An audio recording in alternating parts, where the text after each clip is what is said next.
अगदी कुरकुरीत, खुसखुशीत आणि मस्त जाळीदार असे हे साखरेचे अनारसे बनून तयार झालेले आहेत। नमस्कार, मी सुवर्णाच रेसिपी मराठीमध्ये तुम्हा सर्वांचं खूप मनापासून स्वागत आहे। तर आज आपण अगदी सोप्या पद्धतीने हे साखरेचे अनारसे कसे करायचे ते बघणार आहोत। चला मग रेसिपी सुरू करूयात। तर यासाठी इथे मी तांदूळ घेतलेला आहे। तर इथे मी 2 वाटी तांदूळ वापरणार आहे। तांदूळ इथे तुम्ही रेशनचा किंवा कोणताही जुना तांदूळ इथे तुम्ही वापरू शकता। ज्या तांदळाचा भात अगदी मोकळा सडसडीत होतो असा जुना तांदूळ इथे आपल्याला वापरायचा आहे। कोणताही नवीन तांदूळ, इंद्रायणी तांदूळ किंवा ज्या तांदळाचा भात चिकट होतो असा तांदूळ अनारसे करण्यासाठी अजिबात वापरायचा नाही, अनारसे बिघडू शकतात।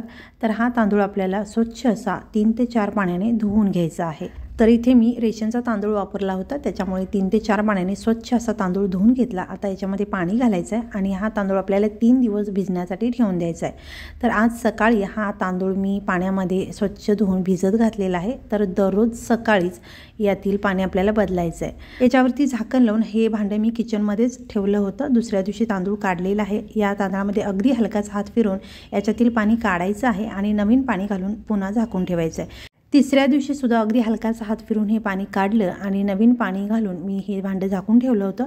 आता 4था दिवस आहे। 4थ्या दिवशी आपल्याला पुन्हा हा तांदूळ स्वच्छ असा धुवून घ्यायचा आहे। अगदी हलकासा हात फिरवायचा आहे, खूप जास्त चोळायचा नाहीये। हा तांदूळ स्वच्छ धुवून झाल्यानंतर चाळणीवरती पाणी निथळण्यासाठी ठेवून द्यायचं आहे। साधारण एक 10 ते 15 मिनिटं आपण अशा पद्धतीने चाळणीवर पाणी निथळण्यासाठी ठेवणार आहोत। 15 मिनिटांनंतर या तांदळातील संपूर्ण पाणी निघून गेलेलं आहे। तर आता हा तांदूळ आपल्याला एखाद्या स्वच्छ कापडावरती छान असा पातळ पसरवून घ्यायचा आहे। तर हा तांदूळ आपल्याला उन्हामध्ये अजिबात सुकवायचा नाही आहे। घरीच एखाद्या कोपऱ्यामध्ये तुम्ही अशा पद्धतीने हा तांदूळ पसरवून ठेवू शकता। तर हा तांदूळ कमी प्रमाणात आहे, पण याच पद्धतीने तुम्ही जरी जास्त प्रमाणात घेतला तर एखाद्या साडीवरती किंवा मोठ्या स्वच्छ कापडावरती अशा पद्धतीने हा तांदूळ व्यवस्थित पातळ असा पसरवून घ्या। जितकं पातळ तुम्ही पसरवून द्याल तेवढा तांदूळ तुमचा लवकर सुकला जाईल। जास्त जाडसर थर दिला की तांदूळ सुकायला थोडासा वेळ लागतो। तुम्ही हवं तर पंख्याखाली हा तांदूळ सुकवून घेऊ शकता, पण पंख्याखाली जेव्हा तांदूळ तुम्ही सुकवता तेव्हा 15 ते 20 मिनिटांनंतर हा तांदूळ चेक करायला सुरुवात करायची आहे। तर अशा पद्धतीने तांदूळ आपण चेक करू शकतो। तर हा तांदूळ सुकलेला आहे हे ओळखायचं कसं, तर अलगद हात अशा पद्धतीने तांदळावरती फिरवायचा आहे। ओलसरपणा जाणवत नाही, पण हलकासा दमट लागतो आणि 4-5 तांदूळ हाताला लागतात। त्याचबरोबर तांदूळ हातामध्ये दाबल्यानंतर हातातील तांदूळ टाकायचे आहेत। त्यानंतर काही तांदूळ अशा पद्धतीने हाताला लागले की ओळखायचं हे तांदूळ आपले तयार झालेले आहेत। तर आपले हे तांदूळ वाटण्यासाठी तयार आहेत हे ओळखण्याची ही खूण आहे। तर अशा पद्धतीने हे तांदूळ आपले तयार आहेत। तर तांदूळ इथे मी एकत्र करून घेतलेला आहे आणि मिक्सरच्या भांड्यामध्ये आपल्याला हे घ्यायचे आहेत। तर मिक्सरचं भांडं इथे शक्यतो आपल्याला छोटं वापरायचं आहे आणि यामध्ये आपल्याला थोडे थोडे तांदूळ घेऊन अगदी बारीक असं दळून घ्यायचं आहे। तर हे तांदूळ मिक्सरला मी फिरवून घेतलेले आहेत आणि आता हे जे तांदळाचं पीठ आहे ते आपल्याला मैद्याच्या चाळणीने चाळून घ्यायचं आहे। हे तांदळाचं पीठ चाळून घेतल्यानंतर याच्यामध्ये तांदळाचा रवा शिल्लक राहतो, तो पुन्हा आपल्याला मिक्सरच्या भांड्यामध्ये काढायचा आहे आणि राहिलेल्या तांदळासोबत याला मिक्सरला पुन्हा एकदा फिरवून घ्यायचं आहे। तर निघालेला तांदळाचा रवा आणि शिल्लक राहिलेले तांदूळ मी पुन्हा मिक्सरला फिरवून घेतलेले आहेत आणि हे पुन्हा एकदा चाळून घेते। पुन्हा एकदा यातील राहिलेला जो रवा आहे तो आपल्याला मिक्सरला फिरवून घ्यायचा आहे आणि पुन्हा एकदा चाळून घ्यायचा आहे। असं तुम्ही 2 ते 3 वेळा करू शकताय। शेवटी 2 ते 3 चमचे हा रवा राहिलेला आहे तो आपल्याला बाजूला ठेवायचा, या पिठामध्ये मिक्स करायचा नाही आहे। तर हे पीठ बघू शकता तुम्ही अगदी मऊसूत झालेलं आहे आणि पीठ अगदी छान गार लागतं आणि अशा पद्धतीने याचा मुटका वळला की ओळखायचं आपलं हे अनारशांचं पीठ अगदी परफेक्ट तयार झालेलं आहे। तर आता आपल्याला या पिठामध्ये साखर मिक्स करायची आहे। त्यापूर्वी आपल्याला हे पीठ मोजून घ्यावं लागेल। तर ज्या वाटीने मी तांदूळ मोजून घेतला होता त्याच वाटीने हे पीठ सुद्धा मी मोजून घेते। तर अशा पद्धतीने आपल्याला ही वाटी भरून घ्यायची आहे आणि हे मोजून घेतलेलं पीठ एका साईडला मी काढून घेते आणि राहिलेलं पीठ सुद्धा मी याच पद्धतीने मोजून घेते। तर इथे 2 वाटी हे पीठ भरलेलं आहे। तर आपल्याला साखर 1 वाटी घ्यायची आहे। तर इथे आपल्याला अखंड साखर न मोजता पिठी साखरच मोजून घ्यायची आहे। तर 2 वाटी पिठासाठी 1 वाटी पिठी साखर किंवा अजून एक प्रमाण मी तुम्हाला सांगते, इथे आपण 2 वाटी तांदूळ घेतला होता त्याच्यासाठी सुद्धा आपल्याला 1 वाटी इथे पिठी साखर घ्यायची आहे। ते मी 1 वाटी पिठी साखर घेतलेली आहे। अगदी हलकासा दाब देऊन ही 1 वाटी मी भरून पिठी साखर घेतलेली आहे। दाब न देता शिगोशिग वाटी भरून तुम्ही ही पिठी साखर घेतली तरी चालू शकतं। तर आता ही पिठी साखर व्यवस्थित आपल्याला या पिठामध्ये मिक्स करून घ्यायची आहे। तर हाताने तुम्ही हे मिक्स करत बसला तर अगदी 7 ते 8 मिनिटे लागू शकतात, पण आपण आता थोडंसं हे मिक्स करून घेऊया आणि यानंतर आपल्याला व्यवस्थित मिक्स होण्यासाठी इथे मिक्सरच्या भांड्याचा वापर करायचा आहे। यामध्ये अगदी पटकन ही साखर या पिठामध्ये मिक्स होते। तर संपूर्ण मिश्रण मी 2 भागामध्ये केलेलं आहे आणि अर्धा भाग हा मिक्सरला फिरवून घेतलेला आहे। याच पद्धतीने राहिलेला अर्धा भाग हा मी मिक्सरला फिरवून घेते। संपूर्ण हे मिक्सरला फिरवून घेतलेलं आहे आणि आता आपल्याला हाताने 2 ते 3 मिनिटे हे व्यवस्थित मिक्स करून घ्यायचं आहे आणि यानंतर याचा छान असा गोळा बनवून घ्यायचा आहे। तर इथे या सगळ्या मिश्रणाचे अनारसे जर तुम्ही एकाच वेळेला बनवणार असाल तर तुम्ही इथे एकच गोळा बनवून ठेवला तरी चालू शकतं, पण तुम्ही जर हे मिश्रण जास्त प्रमाणात बनवत असाल आणि तुम्हाला लागेल तसं हे पीठ घ्यायचं असेल तर अशा पद्धतीने तुम्ही याचे गोळे बनवून ठेवला तर तुम्ही गरजेनुसार याच्यातील 1 किंवा 2 गोळे काढून अनारसे हवे तेव्हा बनवू शकता। तर आता हे बनवलेले गोळे आपल्याला एखाद्या अशा डब्यामध्ये ठेवून द्यायचे आहेत। तर हे पीठ आपल्याला अगदी 20-21 दिवस मुरवण्याची अजिबात गरज नाही, अगदी परफेक्ट पीठ तयार झालेलं आहे। त्यामुळे 3 ते 4 दिवसात याचे अनारसे आपण बनवू शकतो। तर या डब्याला झाकण लावून हा डबा 3 ते 4 दिवसांसाठी किचनमध्ये ठेवायचा आहे, फ्रीजमध्ये नाही, फ्रीजच्या बाहेरच ठेवायचा आहे।